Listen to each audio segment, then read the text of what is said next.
Jenius Medis. Sebelum lanjut, bagi yang belum subscribe Cafe Novel, silahkan subscribe dan aktifkan lonceng notifikasi supaya tidak ketinggalan update terbaru dari kami. Jangan lupa juga tinggalkan like, komen dan share video ke medsos yang sahabat punya. Oke lanjut. Bab 927-930. Jangan marah. Tidak ada orang yang bodoh. Kita bisa menemukannya, dan kita tidak bisa menghentikannya. Pergi saja ke reruntuhan dan cari. Relik semacam ini selalu diperoleh oleh mereka yang memiliki takdir pertemuan. Qiu Chengshen mengatakan bahwa pada saat kritis, dia tidak panik karena semakin banyak pesaing. Benar. Mungkin orang-orang ini hanyalah umpan meriam. Qiu Yi menyeringai. Saat ini, Cui Yong dan yang lainnya masih berdebat. Diam, suara apa itu? Apakah ada gunanya bertengkar? Jika kaki kita menginjak orang, bisakah kita menghentikan mereka untuk datang? Dia memandang semua orang dengan dingin. Tapi aku tidak ingin membagi harta itu dengan orang lain. Siluo bersenandung getir. Cui Yong memelototinya dan berkata, kamu tidak terlalu banyak berpikir sebelum melakukan apapun. Bagaimana jika tidak ada apa-apa di dalamnya setelah kamu masuk? Bagaimana mungkin tidak ada harta karun di tempat seperti itu? Siluo membalas. Tahukah kamu berapa banyak harta karun yang ada? Harta macam apa itu? Cui Yong bertanya. Batu Luodun terdiam. Jika dia tahu, apakah dia akan menghabiskan uang di sini? Baiklah, kurangi bicara. Yang paling mendesak saat ini adalah mewaspadai pesaing lainnya. Setelah memasuki reruntuhan, temukan harta karun itu pertama kali lalu turunkan. Jika perlu, bunuh semua pesaing lainnya. Itu benar. Siluo menyeringai di sudut mulutnya, dengan senyuman ganas di wajahnya. Selama orang lain mati, harta itu milik kita. Hal ini membuat Qiu Cheng dan yang lainnya berambut hitam. Mereka bisa membayangkan jika reruntuhannya dibuka, akan terjadi pertarungan saudara. Shen, apa yang harus kita lakukan sekarang? Tunggu saja. Qiu Cheng menoleh. Ini bukan cara untuk menunggu sepanjang waktu. Mata Jericho Li sedikit terpaku. Saat dia hendak mengatakan sesuatu, matanya tiba-tiba berubah, ada orang lain yang datang. Apa? Ketiganya terkejut. Dada-dada. Pada saat ini, terdengar suara langkah kaki, diikuti oleh 4 orang yang berlari dengan cepat. Cui Yong. Siluo. Apa yang kamu lakukan di sini? Ada suara yang luar biasa dari kerumunan. Gong Hua, itu kamu. Kamu bahkan dapat menemukannya di sini. Begitu Cui Yong melihat salah satu pengunjung, wajahnya tiba-tiba menjadi agak jelek. Gong Hua, seorang pria berbadan tegap dengan kepala botak, memiliki tanda bergerigi di bagian kanan wajahnya yang terlihat seperti tato. Mata waspada Gong Hua menyapu 5 orang Siluo. Saat dia melihat Jiji, matanya dingin. Jiji, ternyata kamu menggunakan skill deduksi untuk menemukan tempat ini, jadi aku bilang bagaimana kamu bisa ada di sini. Tapi Anda akan memilih untuk bekerja sama dengan Siluo. Apakah kamu tidak takut dia akan mengkhianatimu? Ketika Siluo mendengar ini, dia sangat marah. Gong Hua, apa maksudmu dengan itu? Gong Hua mencibir, kamu tahu maksudnya. Jangan konyol di sini. Kami belum menemukan akun terakhirnya. Gayung bersambut. Aku serakah. Awalnya kami semua sepakat membaginya menjadi 5,5. Hasilnya, Anda berbalik dan mengambil 70% esensi besi hitam. Apakah Anda menyalahkan saya karena menyerahkannya? Aku bodoh. Aku belum pernah melihat orang yang tidak tahu malu sepertimu, balas Gong Hua sambil menunjuk ke 3 orang di sampingnya pada saat yang bersamaan. Apakah yang aku katakan itu benar atau tidak, mereka bisa bersaksi. Ketika dia diekspos, wajah Siluo jelas terguncang, tetapi dia segera menjadi tenang, dan wajahnya penuh amarah. Dia balas melotot, kentut ibumu. Beberapa dari mereka bersamamu. Tentu saja, kamu bisa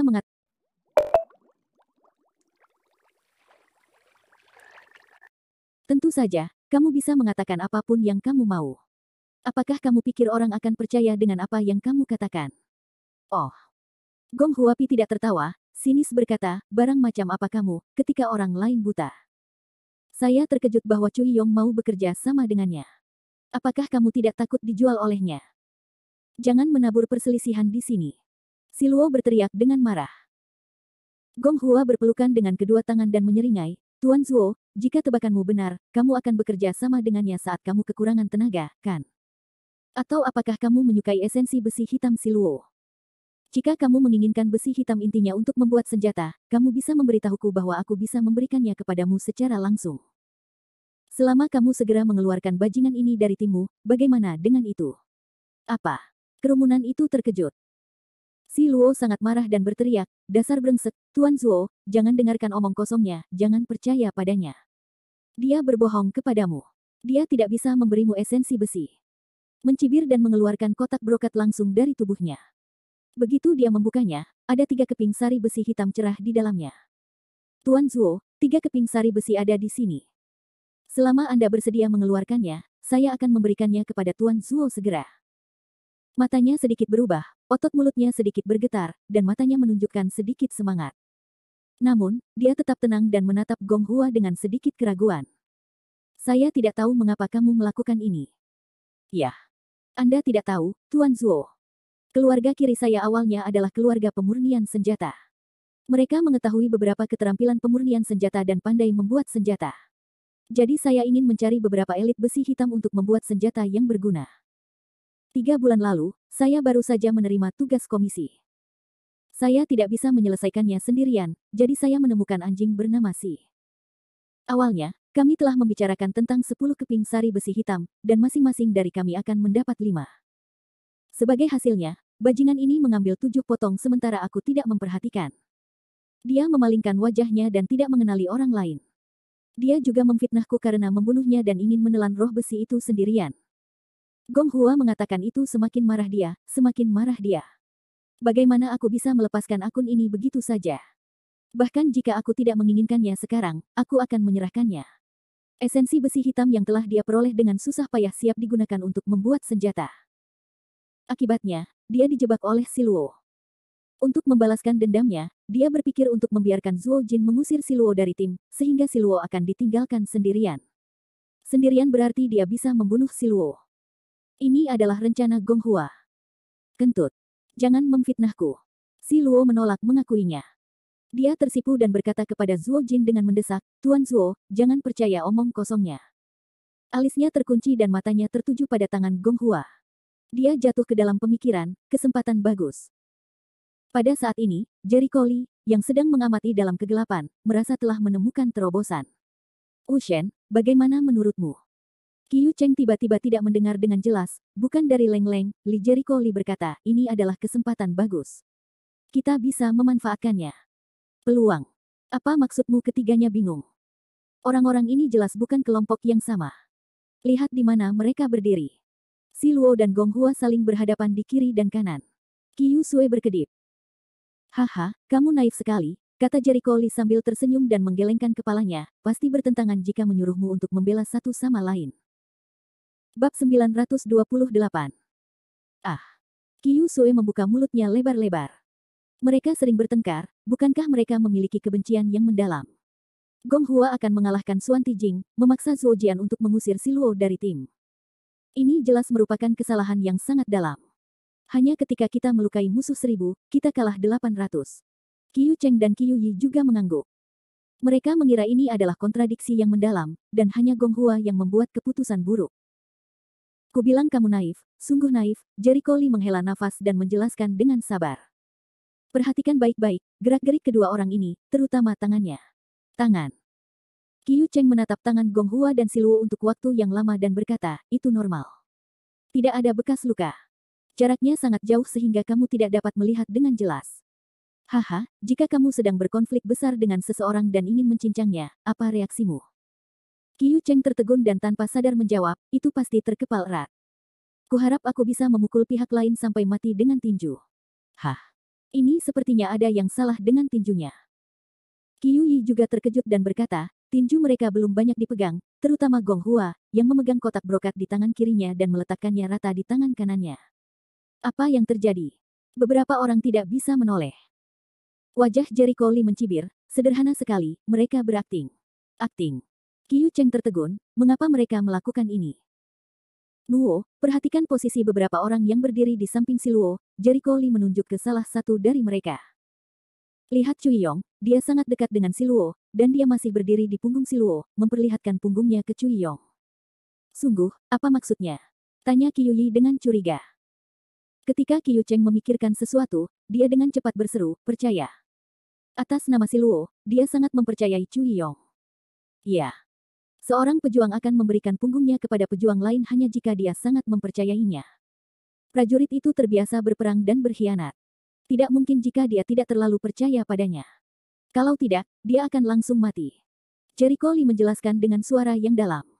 Beberapa orang tiba-tiba menyadari. Artinya, Siluo dan Cui Yong sebenarnya sangat intim secara pribadi. Lalu mereka pernah bertengkar sebelumnya, dan itu akting juga. Jawab Qiu. Jericho Lee mengangguk, Anda sedang melihat posisi kedua stasiun mereka. Jaraknya jauh dari yang terdekat, minimal 5 meter. Jika dilihat lagi Jiji, dialah orang yang bisa menyimpulkan.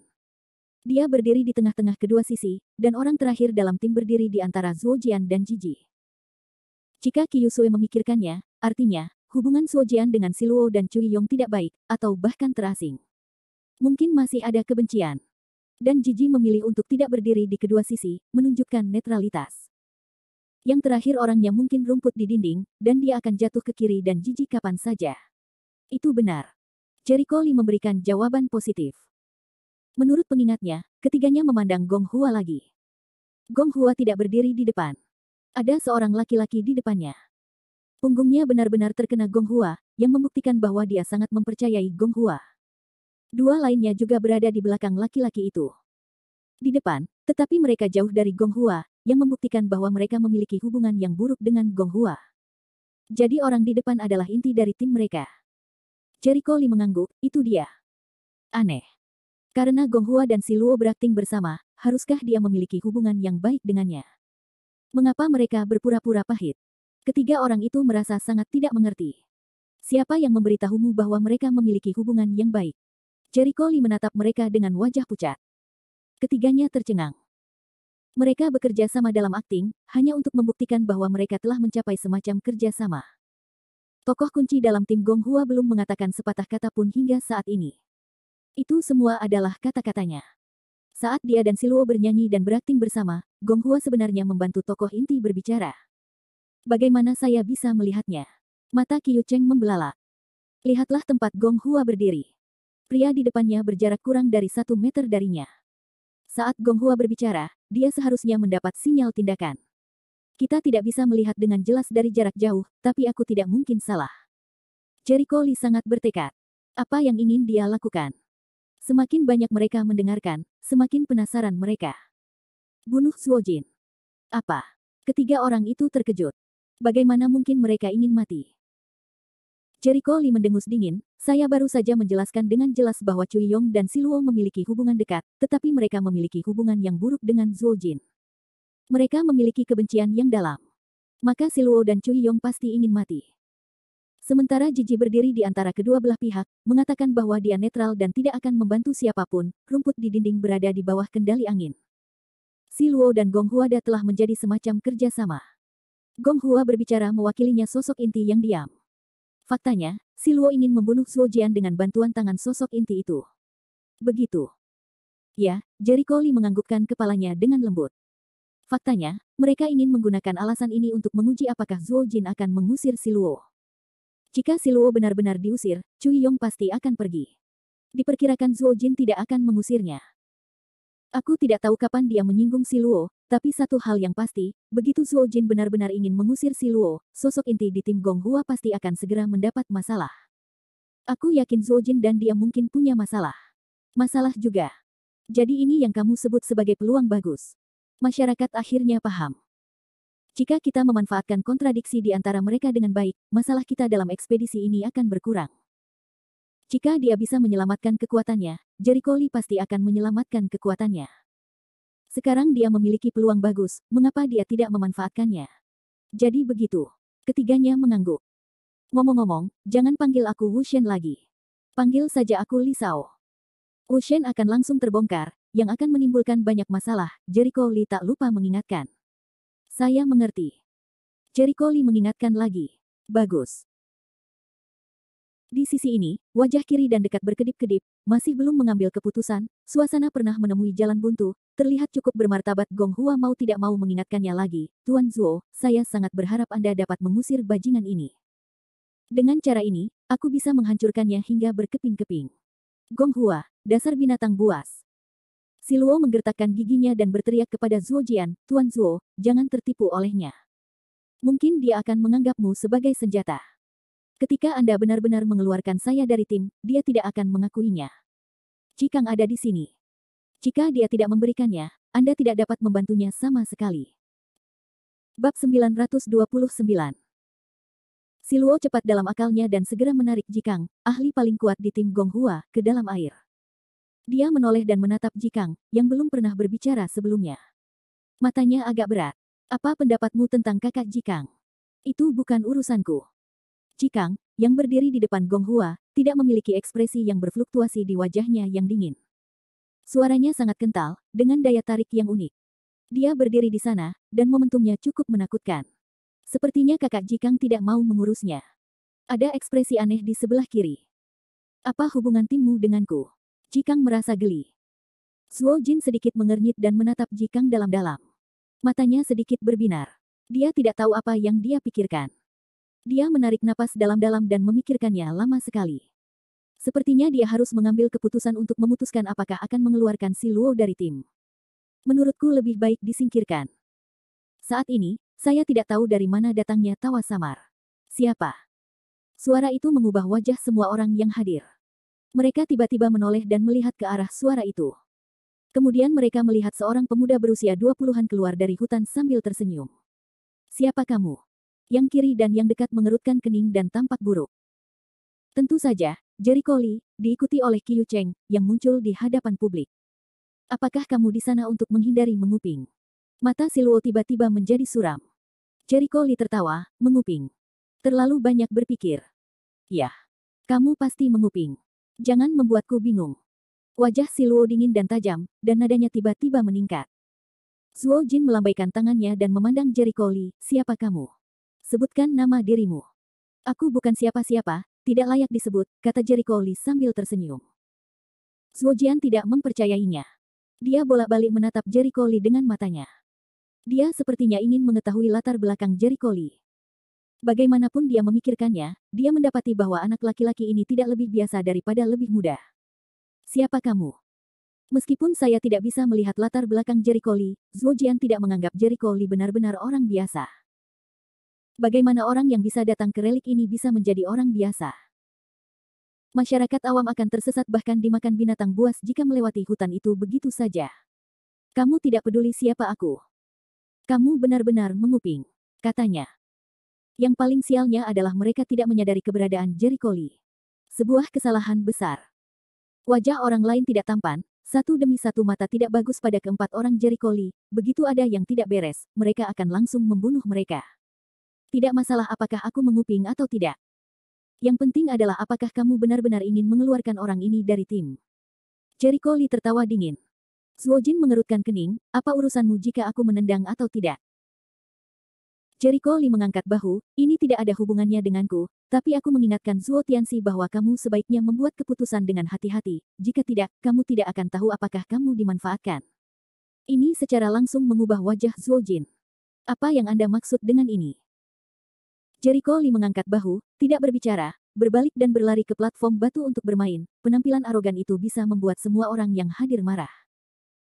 Tiga orang Qiu Cheng tidak bisa menahan tawa getir, mereka benar-benar tidak mengerti apa yang dimaksud Jericho Lee, tetapi mereka tahu bahwa karena Jericho Lee melakukan ini, mereka pasti punya rencana sendiri.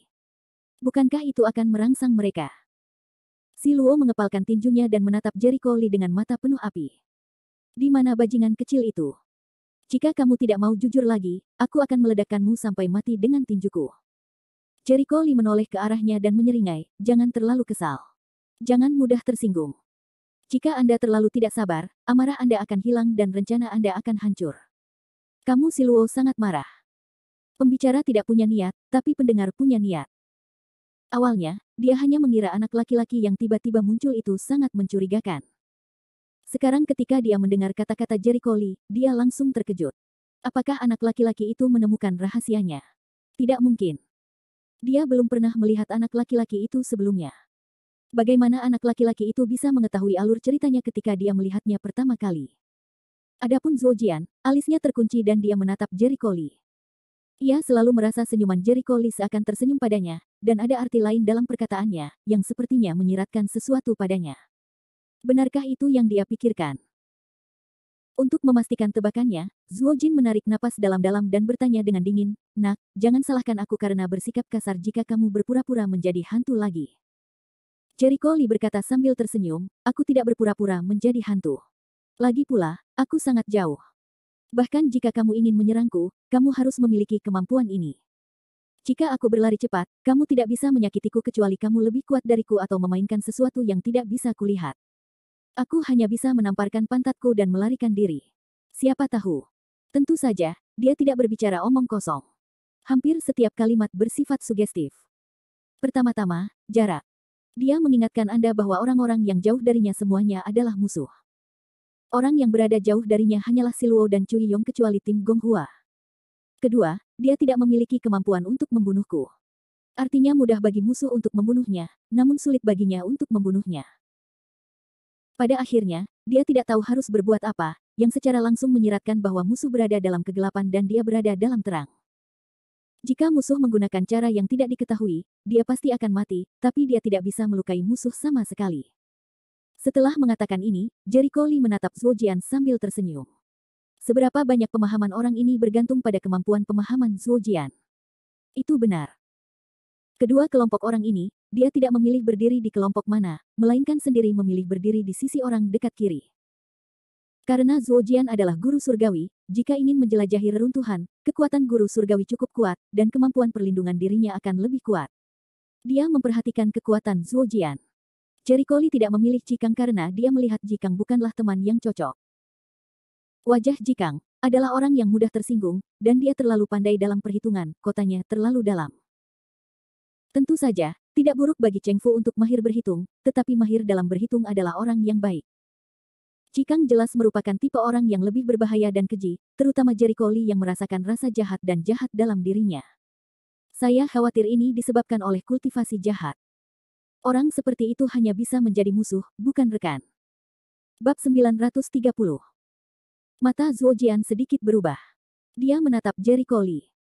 Dia ingin melihat kekurangan dalam dirinya, tapi tidak peduli apa yang dia pikirkan, dia hanya bisa melihat senyuman di wajah Jericho Lee. Apa yang dibicarakan anak ini?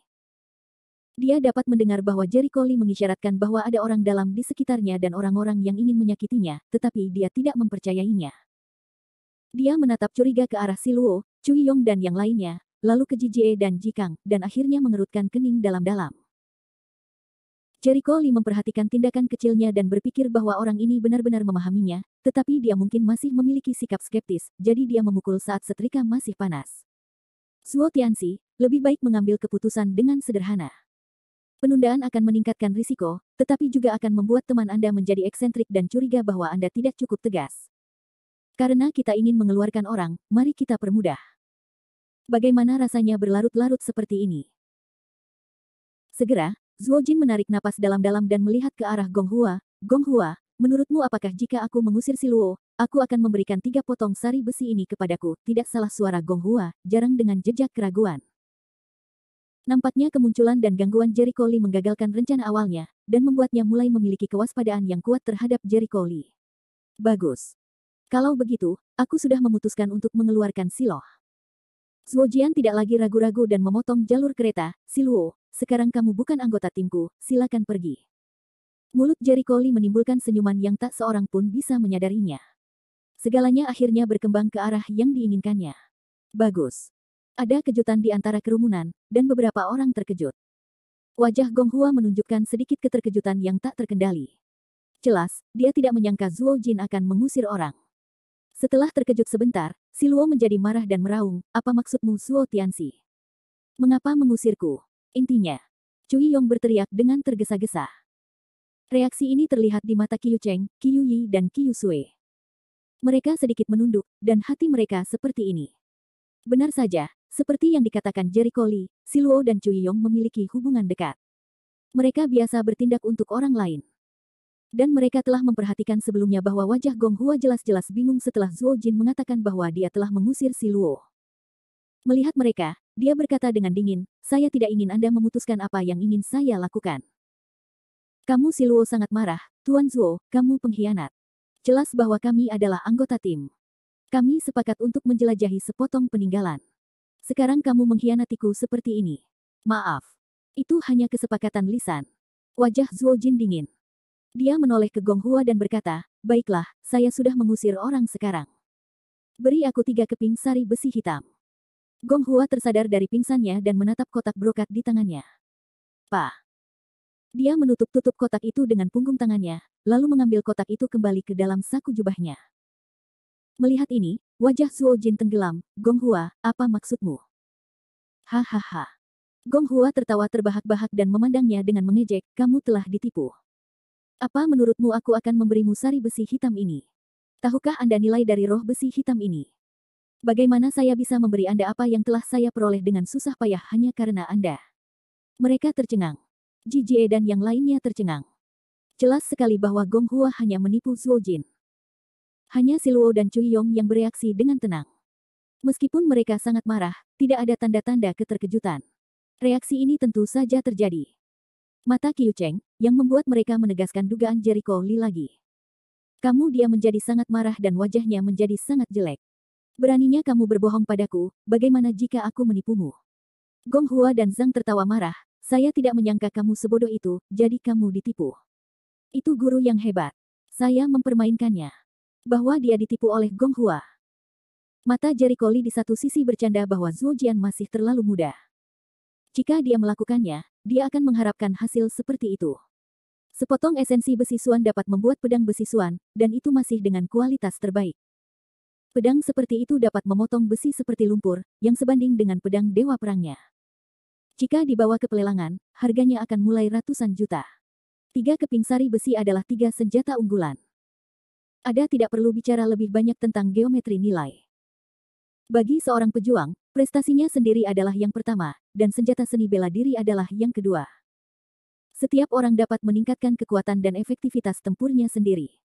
Bahan-bahan yang selalu mampu dibuat senjata ampuh adalah semua hal yang diperoleh para pejuang untuk mematahkan kepala mereka. Tidak mungkin memikirkan hal yang begitu berharga seperti Xuan Tiejing.